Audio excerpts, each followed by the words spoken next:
सहजीवन समाधी.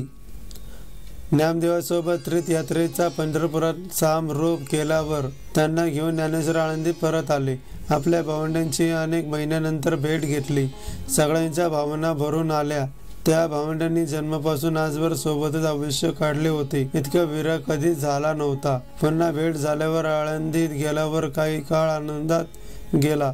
पण काही दिवसांनी ज्ञानेश्वरांनी आपला सहजीवन समाधी घेण्याचा विचार नेतृत्वाजवळ बोलून दाखवला. सहजीवन समाधी म्हणजे स्वतःहून मृत्यूचे स्वागत करून हे जग सोडून देणे. सामान्य माणसाला मृत्यूची भीती असते. जगावर फार लोभ असतो. अनेक अपुऱ्या इच्छा असतात. त्यामुळे मृत्यूची कल्पना आपल्याला करवत नाही. सिद्धयोग्यांना मात्र जगण्याचा अजिबात मोह नसतो आणि मरण्याची भीतीही नसते. त्यांच्या समाधीचे कारण कुठली निराशा नसून विरक्ती म्हणता येईल. आपल्या आयुष्यातलं कार्य पूर्ण झालं असं वाटल्यावर मग यापुढे कशाला उगाच जगण्याच्या मोहात दिवस काढायचे असा तो विचार होता. वयाच्या 21व्या वर्षी ज्ञानेश्वरांनी हा निर्णय घेतला.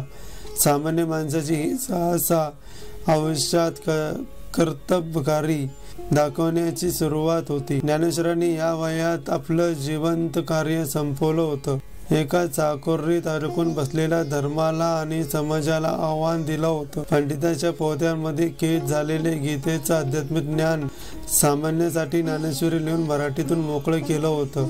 त्यानंतर अमृतानुभव, काही ग्रंथ लिहिला, अभंग लिहिले, हरिपाठ लिहिला. लोकांना सर्व लोकांचा देवावर अधिकार आहे हे सांगून भक्तीचं महत्त्व पटवून दिलं होतं.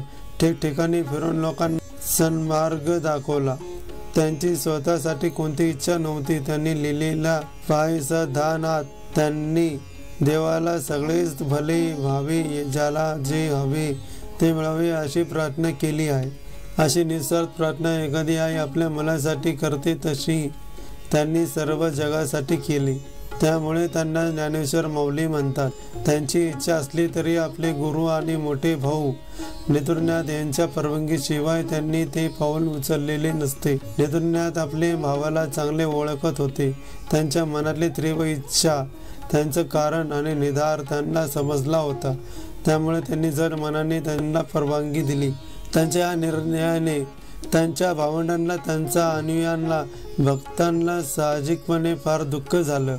समाधीचा दिवस ठरला. कार्तिक व त्रयोदशी आळंदीत ज्ञानेश्वरांचे शेवटचे दर्शन घ्यायला लोकांची रीघ लागली. दर्शन घेऊनही तिथून लोकांचा पाय निघत नव्हता.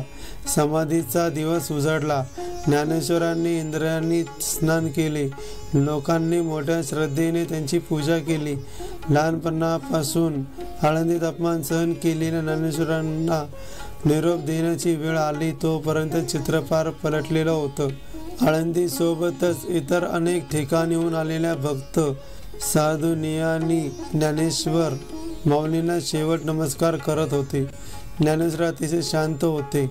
आपल्या निर्णयावर स्थिर होते. सगळ्यांना नमस्कार करत आपल्या भावंडांना आलिंगन देऊन झाल्यावर ज्ञानेश्वर समाधीच्या ठिकाणी निघाले. सिद्धेश्वर मंदिरातील ही जागा लोकांनी देवाच्या गाभाऱ्यासारखी सजवली होती. फुलं, पाण्याच्या माळ्या, समया, उदबत्त्या यांनी सुशोभित आणि सुगंधित झाली होती. ज्ञानेश्वर तिथे जाऊन बसले. ध्यान लावले. नेतृनाथांनी मनावर ताबा ठेवत समाधीचा शेवट दगड लावला. एका दिव्या पर्वतीचा अखेर झाली. ज्ञानेश्वर समाधीनंतर त्यांची भावंडे फार व्यथित झाले. आता त्यांचा लाडका भाऊ त्यांना कधीच भेटणार नव्हता. त्यांचं या जगात अजिबात मन रमत नव्हतं. काही दिवसांनी सोपान देवानी एक महिन्यांनी मार्गशीर्ष व त्रयोदशीला पुण्याजवळ सासवडला समाधी घेतली. नेतृनाथांनी आणि मुक्तांनी आता दोन भावांना गमावून फार उदास झाले. आपल्या भक्तासोबत त्यांनी काही काळ प्रवास केला आणि आपलाही अवतार संपवला. महतनगर या उत्तर महाराष्ट्रातल्या गावात मुक्ताबाई एक प्रचंड विजेचा लोळ पडला आणि त्या लुप्त झाल्या. लोक त्यांना ज्या आदिम्याचा अवतार समजायचे त्यांना साजेशीच त्यांची अवतार समाप्तीची घटना घडली. हा दिवस वैशाख शुद्ध दशमीचा होता. आज या गावाचे नाव मुक्ताई नगर ठेवण्यात आले आहे. निवृत्तीनाथची त्र्यंबकेश्वरात समाधी घेतली. याच त्र्यंबकेश्वराजवळ एका गुहेत त्यांना त्यांचे गुरु घेनीनाथ भेटले आणि त्यांचा अध्यात्म प्रवास सुरू झाला. तो प्रवास त्यांनी तिथे जे शुद्ध हृदयीशला संपवला. या भावंडामुळे आयुष्यातला कलाटणी मिळलेले चांगदेव यांनी सुद्धा पुण्यताबे येथेच समाधी घेतली. या चारही भावंडांपैकी आज सर्वाधिक लेखा ज्ञानेश्वरांचे उपलब्ध आहेत. गीतेवर मराठीत लिहिलेल्या ज्ञानेश्वर ही मराठीत संत साहित्याला मैलाचा दगड ठरली असल्यामुळे ती काळाच्या ओघात टिकून राहिली. बाकी भावंडांनी काही ग्रंथ लिहिले असल्याचे उल्लेख असले तरी ते आज उपलब्ध नाहीत. त्या सर्वांनी लिहिलेले अभंग मात्र उपलब्ध आहेत. लिखाण उपलब्ध नसले तरी या चारही भावंडांचा हिंदू आणि विशेष मराठी समाजावरचा प्रभाव असामान्य आहे. करोडो लोक त्यांचे आज भक्त आहेत. ज्ञानेश्वरांच्या आळंदीतून ते विठोबाच्या पंढरपुरापर्यंत दरवर्षी आषाढी आणि कार्तिक एकादशीच्या निमित्ताने वारी निघते. लाखो लोक या वारीत सहभागी होतात. वाटेत ज्ञानेश्वराची पालखी सासवडला आपल्या भावांच्या सोपान देवाच्या समाधीला भेट देत ज्ञानेश्वर जसे लोक माऊली म्हणायचे तसेच या सोहळ्यात सर्व एकमेकांना वय लिंग जात पद असं कुठलाही भेद न ठेवता माऊली याच्याच नावाने हाक मारतात. सारखा मान आणि आधार देतात. ज्ञानेश्वरांनी हृदयाच्या रूपात जे सर्वांमध्ये समान ईश्वर आहे हा जो संदेश दिला होता त्याचंच हे प्रतीक आहे.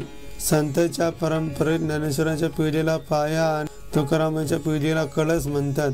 त्यामुळे ज्ञानोबा तुकाराम हे कीर्तन भजनात अनेकदा म्हणलं जातं. वारी विठोबा रुक्माई सोबत या संतांच्या नावाने सुद्धा अनेक घोषणा आणि भजने म्हणले जातात. चालीत म्हणण्याच्या सोयीसाठी ज्ञानोबा तुकाराम सारखं संक्षिप्त स्वरूपात म्हणलं जात असलं तरी त्या ज्ञानेश्वर ते तुकाराम या माळ्यातल्या सर्व संतांप्रती आदर अभिप्रेत असतो. खूप खूप धन्यवाद. नमस्कार.